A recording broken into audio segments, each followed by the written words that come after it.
Art Harris, reporter with Swift Justice with Nancy Grace. So the baby dies last May. They finally get around to talking to who was then the boyfriend, now the husband, and he tells them a little bit more about the story. So fill us in. Why did it take so long to get these charges? What was the bombshell?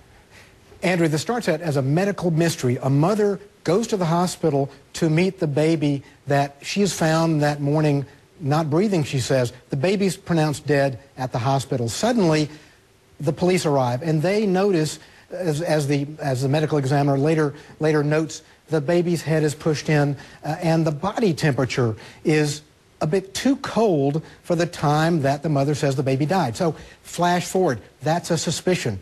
We don't know any more than that until police go and talk to the husband. By now, he's in jail. January 21st is the date. Detective Gordon goes there, and he says that, in fact, he came downstairs and found his wife passed out, her body over the baby, her legs over the baby's head, and the baby's face was blue. So suddenly you have a smoking gun and a live witness who will be very important to the prosecution's case, Sam. Art Harris, let me go back here because I'm trying to make a point here. And that is that I believe, and am I right in this, that Thomas Myers is actually in prison when he comes forward with this testimony, and he hadn't been prior. So now I'm trying to figure out, does he get anything here? How does this bombshell all of a sudden get dropped? Well, we'll have to ask the district attorney about that because, of course, he's there for a probation violation, I believe, having to do with a drug conviction. So here he is, and he's in jail, and we all know why some people do speak to law enforcement officers in jail and try to get some time shaved. But for all intents and purposes, what he tells the officers is enough for them to take that information to the medical examiner, who says, aha, now I can explain those strange marks on the baby's head and that radical difference between the body temperature at the time the baby was taken to the hospital and the time that Leslie Boggs says she discovered the baby not breathing. She said she got up that morning, did some cleaning, put the baby down, comes back and finds the baby not breathing. Yeah. Two completely different stories. Art Harris, any sign that the families involved or the neighbors involved ever said, hey, stop, take a look at yourself?